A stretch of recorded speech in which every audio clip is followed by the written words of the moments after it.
Helloបងប្អូនអរគ្នាថ្ងៃនេះខ្ញុំមានការចែកម្លែកមួយទាក់ទងនឹងរបៀបឆែកមើលប្រាក់គុកមានចំណាំមានដំបូងយើងត្រូវមានកម្មវិធី2ដូចជាកម្មវិធី NPS ហ្នឹងនិង login ជាមួយនឹងកម្មវិធី Never តោះមកយើងចូលកម្មវិធី NPS ហ្នឹងមក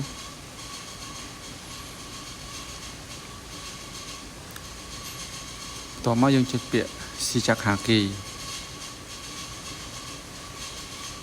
តោះមកទៀតយើងចុចពាក្យ login កន្លែង login នេះខ្ញុំ login ជាមួយកម្មវិធី Never បងប្អូនអាច login ជាមួយកម្មវិធី KakaoTalk ក៏បានដែរ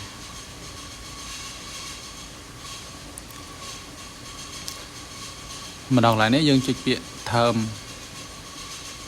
កន្លែងនេះខ្ញុំ scan មុខឬក៏បងប្អូនអាចដាក់លេខកូដក៏បានកន្លែងហ្នឹងហើយចំពោះចំនួនទឹកប្រាក់ដែលយើងទៅទទួលបានគេថាសោធននិវត្តន៍លុយដែលយើងទទួលបានពេលទៅផ្ទះយើងចុចពាក្យកន្លែងនេះកន្លែងសញ្ញាព្រួយខ្ញុំទាំងអល់បង្ហាញហ្នឹងវាឃើញចំនួនទឹកប្រាក់ដែលយើងទទួលបានអញ្ចឹងណាបងប្អូនបាយបាយ